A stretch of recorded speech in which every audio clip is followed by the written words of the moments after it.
வச்சுருக்குறோம். என்னென்னு பார்த்துக்குங்க. பட்டை, அன்னாச்சி பூ, இது வந்து லவங்கம், எல்லாமே கொஞ்சம் கொஞ்சம் போட்டிருக்குறோம். எல்லாமே சேர்ந்து இது சோம்பு, வேறு எதுவும் இல்லை. இது வந்து பிரியாணி இலை, அது கொஞ்சம் போட்டுக்கிடணும் பவுடர் பண்ணுறதுக்கு.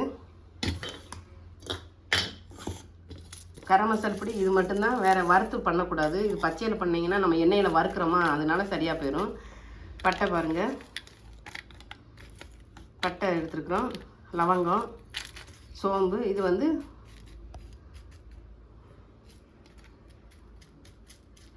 இவ்வளோதான். உங்களுக்கு தேவைன்னா நிறையா அரைச்சி வச்சுக்கோங்க. நானே இது இவ்வளோ தான், கொஞ்சம் கொஞ்சம் அப்பப்போ அரைச்சிக்கிறது. வேறு எதுவும் இதை போட வேண்டாம். வறுக்கக்கூடாது. வறுக்காமல் பச்சையில் அரைச்சா தான் நல்லாயிருக்கும். நம்ம திரும்பி எண்ணெயில் போடுறோம் இல்லையா, அப்படின்னா கருகின வாசனை வந்துடும். அதுக்காக தான் இது அரைச்சிக்கலாம், பவுட்ரு பண்ணிக்கலாம். இது வந்து குருமாவுக்கு, பிரியாணிக்கு எல்லாத்துக்கும் இந்த பவுட்ரு போட்டுக்கலாம். கரம் மசாலா பொடி இதுதான் வந்து வீட்டில் அரைக்கிறது. இதில் வேறு எதுவும் சேர்க்கக்கூடாது. அரைச்சிட்டு காட்டுறேன். பவுட்ரு பண்ணியாச்சு. இது வந்து பிரியாணிக்கு போட்டுக்கலாம், குருமா வைக்கிறீங்களா அதுக்கெல்லாம் போட்டுக்கலாம். எல்லாத்துக்கும் இது வந்து யூஸ் பண்ணிக்கலாம். கொஞ்சம் கொஞ்சமாக அரைச்சி வச்சுக்கிட்டிங்கன்னா நல்லது. ரொம்பவும் அரைக்காமல் வறுக்கக்கூடாது. வறுத்தா நம்மளுக்கு என்ன ஆகும்னா, எண்ணெயில் வேறு இது வேறு போடுறோமா, நம்ம இது வேறு வறுத்துறோம். ஃபஸ்ட்டு நம்ம திரும்பியும் எண்ணெயில் போடும்போது கருகிரும், பட் டேஸ்ட்டு மாறிடும். இது கொஞ்சமாக போட்டாலும் போதும், நல்லா காட்டமாகவும் இருக்கும், நல்லாயிருக்கும். இந்த மாதிரி அரைச்சி வச்சு பிரியாணி பண்ண போகிறோம். 350 அரிசி எடுத்துருக்கிறேன், ஊற வச்சுருக்கிறேன். இது வந்து காளான் பிரியாணி பண்ண போகிறோம். இதுக்கு தேவையான பூண்டு, இஞ்சி, வெங்காயம் 3 பெரிய வெங்காயம், 3 தக்காளி போட்டிருக்குறோம். 3 தக்காளி, பெரிய வெங்காயம் 3. இது பூண்டு உரிச்சிக்கலாம். இது காளான் பிரியாணி பண்ண போகிறோம். எப்படி பண்ணுறோன்னு காட்டுறேன், சரியா? வாங்க பார்க்கலாம். பாருங்கள், பிரியாணி பண்ணுறதுக்கு வெங்காயம் கட் பண்ணி வச்சுருக்குறோம். 3 பெரிய வெங்காயம், 2 அன்னாச்சி பூ, 2 பிரியாணி இலை இது போட்டிருக்குது. எண்ணெய் ஊற்றிக்கலாம் அடுப்பத்தை வச்சு.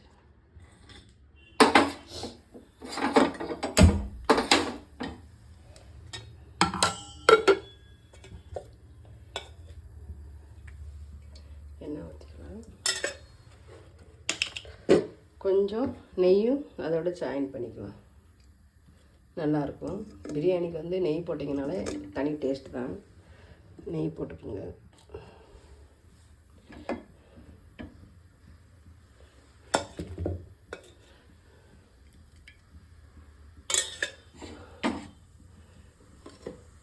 எப்பயுமே வந்து ஃபஸ்ட்டு வந்து இந்த லவங்கம், இந்த அன்னாச்சி பூ இதெல்லாம் போடக்கூடாது. ஏன்னா வந்து எண்ணெயில் வந்து கரிகிரும், அந்த தன்மை வந்து அதிகமாக வந்துடும்.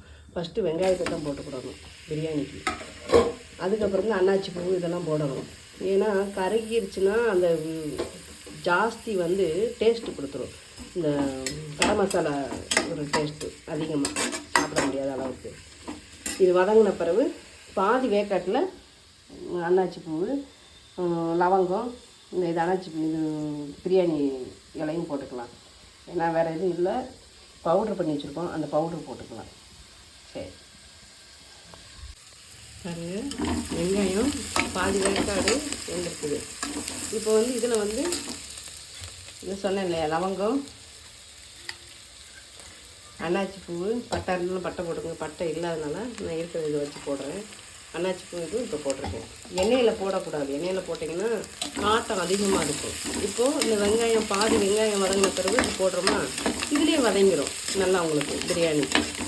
அதே மாதிரி இங்கே பாருங்கள், காளான் வந்து க்ளீன் பண்ணுறது வந்து இந்த இருக்கு இல்லையா, பார்த்திங்களா, அதோடய தோலை எடுத்துடணும். இந்த தோல் பாருங்கள் கொஞ்சம் முரடாக கொஞ்சம் இதாக இருக்கும், அதில் அழுக்கு இருக்கும் அதில். அதனால் அதை க்ளீன் பண்ணி வெள்ளையாக இருக்குது பார்த்திங்களா, இப்படி வெள்ளையாக இது இப்படி இருக்கிறத இதை இப்படி எடுத்துட்டிங்கன்னா உங்களுக்கு இந்த பாருங்கள் ஒன்றும் இல்லை, இந்த இதில் இருக்க இந்த அழுக்கு இப்படி எடுத்துடணும். இப்படி எடுத்துட்டிங்கன்னா ஓகே. காளான் பிரியாணி இந்த மாதிரி பண்ணி கொடுங்க பிள்ளைகளுக்கு, ரொம்ப நல்லாயிருக்கும். நல்லா ப்ரோட்டீன் இருக்குது அதில். அதனால தான் இந்த மாதிரி தோலை உரிச்சிடணும். அதோட மேலே இருக்க இதை எடுத்துகிட்டு பிரியாணி பண்ணுங்கள். அதோட வந்து செய்யக்கூடாது. அது வந்து அழுக்கான ஒரு இது. அதனால தான் மேலே இருக்க தோலை எடுத்துக்கணும். அப்படி அந்த மாதிரி எடுத்து வச்சுருக்கிறேன். இந்த மாதிரி இந்த பாருங்கள், இதில் தோல் இருக்குது, அந்த அழுக்காக இருக்குது, இதெல்லாம் நம்ம உரிச்சிட்டோம்னா நல்லா வெள்ளையாக இருக்கும். இந்த மாதிரி எடுத்து பிரியாணி பண்ணுங்கள். பிரியாணி பண்ணையில் ஃபுல்லாக எடுத்துகிட்டு காட்டுறேன். நல்லா வெங்காயம் வந்து பொன்னிறமாக வந்துடுச்சு பார்த்தீங்களா. பிரியாணிக்கு இப்படி வதங்கினா தான் நல்லாயிருக்கும். இப்போ இஞ்சி பூண்டு பேஸ்ட் போட்டுக்கலாம். பாருங்கள், இஞ்சி பூண்டு பேஸ்ட்டு கரெக்டாக 350க்கு 2 ஸ்பூன் போட்டுருக்கோம் இஞ்சி பூண்டு பேஸ்ட்டு.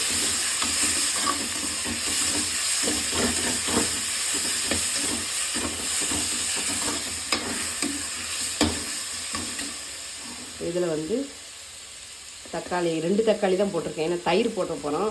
ஒரு தக்காளி எடுத்து வச்சுட்டு 3 தக்காளி காட்டினேன் இல்லையா, 3 தக்காளி காட்டினேன், ஒரு தக்காளியை எடுத்து வச்சிட்டேன். ஏன்னா இப்போ தயிர் வேறு ஊற்றணும், அதனால 2 தக்காளி தான் போட்டிருக்கேன். இதுக்கு போட்டுருக்கேன். 2 பச்சை மிளகா கடைசியாக போடலாம். இப்போ போடனா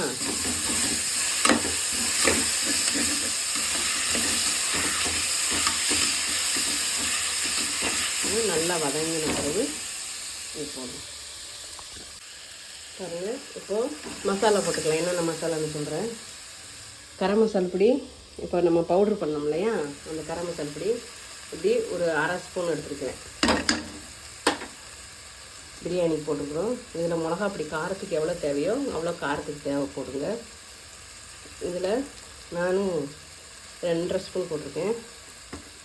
மஞ்சப்பொடி ஒரு குட்டி ஸ்பூனில் ஒரு சிட்டிகை. இதெல்லாம் நல்லா வதக்கிக்கலாம். இல்லை நீங்கள் தேங்காய் பால் எடுத்து ஊற்றுனீங்கன்னா இன்னும் சூப்பராக இருக்கும் பிரியாணி. பொதுவாகவே பிரியாணிகளுக்கு தேங்காய் பால் இப்போ ஒரு 1க்கு 2 போடுறோமா அப்படின்னா 1 டம்ளர் பால் 1 டம்ளர் தண்ணி அப்படி ஊற்றுனீங்கன்னா சூப்பராக பிரியாணி ரொம்ப டேஸ்ட்டாக இருக்கும். எல்லா பிரியாணிக்குமே தேங்காய் பால் ஊற்றலாம், ரொம்ப நல்லாயிருக்கும் டேஸ்ட்டு.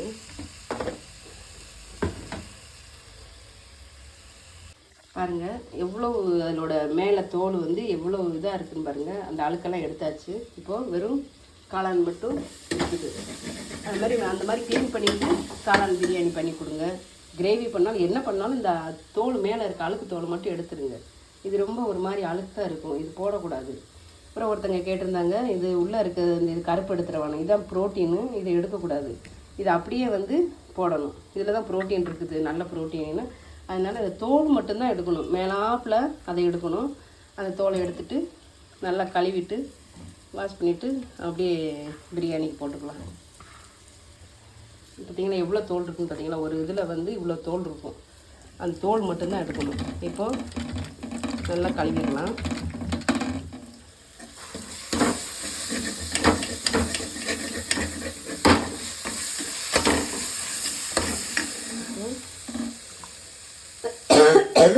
இந்த காளான் போட்டுக்கலாம்.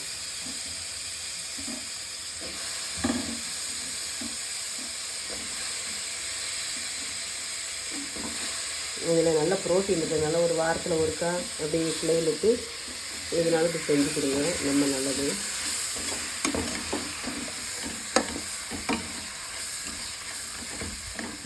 எவ்வளோ வேணாலும் நம்ம அரிசி கம்மி பண்ணினாலும் ஒரு இது போட்டுக்கலாம். இதில் 2 கூட போடலாம், 2 காளான் கூட. நான் 1 மட்டும்தான் போட்டிருக்கேன். 350 அரிசிக்கு அளவு தண்ணி கரெக்டாக. சாப்பாட்டு அரிசினா 1க்கு 3 வைக்கணும். பாஸ்மதி ரைஸ்னால் சரினே சொல்லியிருக்கிறேன் உங்கள்கிட்ட, 1க்கு 2, அதுக்கு மேலே கூட்டக்கூடாது. 1.25 கூட வைக்கலாம் பாஸ்மதி ரைஸ், ரொம்பவே வைக்கக்கூடாது, ஏன்னா அது குழஞ்சிரும். அதனால் இப்போ இதில் தயிர் போட்டுக்கலாம்.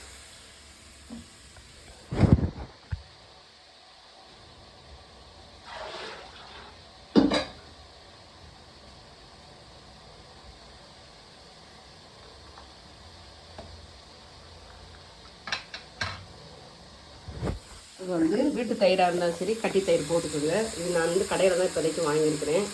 கொஞ்சம் தயிர் போட்டுக்கலாம். தயிர் போட்டால் கொஞ்சம் டேஸ்ட்டாக இருக்கும். சாதம் வந்து உடையாமல் வரும். 2வது நல்லா வந்து இதாக இருக்கும் சாதம். இப்போ நாளைக்கு காலையில் வரைக்கும் கூட கெட்டு போகாது. இந்த தயிர் போடுறப்போ இந்த சாதம் நல்லா ஒரு இதாக இருக்கும். அதனால் தயிர் கொஞ்சம் போட்டுக்கோங்க. தக்காளி கம்மி பண்ணிவிட்டு வீட்டு தயிராக இருந்தாலும் புளிப்பு இல்லாத தயிரை போட்டுக்கோங்க. அவ்வளோதான். இன்னும் வந்து தேங்காய் பால் இருந்தால் தேங்காய் பால் அதோட ஊற்றிக்கோங்க. நான் ஒரு அரை முடி இருக்குது தேங்காய் பால் எடுக்க போகிறேன். ஏன்னா தேங்காய் வாங்கலை, இந்த இருக்குது, இந்த அரை முடியை மட்டும் போடுறேன் இப்போதைக்கு. பாருங்கள் நல்லா வதங்கிருச்சு. இப்போ நல்ல தொக்கு மாதிரி வந்துடுச்சு. இந்த ஸ்டேஜில் வந்து நம்ம அரிசியை போட்டுக்கலாம். இப்போது வீட்டு சாப்பாட்டு அரிசி தான் பாருங்கள், சாப்பாட்டு அரிசி ஊற வச்சுருந்தேன், போட்டாச்சு. இதோட தேங்காய் பால் பார்த்தீங்களா, தேங்காய் பால் எந்த பிரியாணிக்குனாலும் தேங்காய் பால் ஊற்றுனீங்கன்னா அவ்வளோ டேஸ்ட்டாக இருக்கும். நல்லா ருசியாக சாதமும் கெட்டு போகாமல் நல்லாயிருக்கும். நாளைக்கு வரைக்கும் நீங்கள் வச்சுருந்தாலும் ஒன்றும் ஆகாது. இப்போது இந்த சாதம் இப்போ வந்து நம்ம விசில் போட்டு ஒரு 15 நிமிஷம், சாப்பாட்டு அரிசி வீட்டு அரிசி இருக்கு இல்லையா, அதனால் நல்லா காற்று வந்த பிறகு நல்லா கொதி வந்து காற்று வந்த பிறகு நல்லா என்ன செய்யணும்னா விசில் போட்டு ஒரு 15 நிமிஷம் வச்சிங்கன்னா சாதம் வந்து நல்லா சூப்பராக பளபளன்னு வந்துடும். இப்போ விசில் போட்டு உங்கள்கிட்ட காட்டுறேன் சரியா. சாதத்தை கொத்தமல்லியில் பாருங்கள் நல்லா வந்து பிரியாணியில் சாப்பாட்டு அரிசி போட்டு எப்படி காளான் பிரியாணி. இதில் 2 பச்சை மிளகா, இப்போ இந்த நேரம் தான் மூடி போடும்போது அந்த 2 பச்சை மிளகா போடணும். ஏன்னா இல்லைனா எல்லாம் குளகுலான்னு ஒரு மாதிரி ஆயிரும், நல்லா இருக்காது. இது டேஸ்ட்டுக்காக போடுறோம். திரும்பி அந்த நேரம் நம்ம மேலாப்பில் எடுத்துடலாம். இல்லை பிள்ளைகளுக்கு காரமாக இருந்தால் இப்போ சாப்பிடும்போது வாய்க்கு வந்துச்சுன்னா சாப்பிடாதுங்க அடுத்த நேரம். கொத்தமல்லியில் போட்டுட்டோம், அவ்வளோதான். புதினா இல்லை, அதனால் இருக்கிறத வச்சு எப்படி பண்ணியாச்சு. இப்போது விசில் போட்டுருவோம். குக்கர் மூடி, அவ்வளோதான்.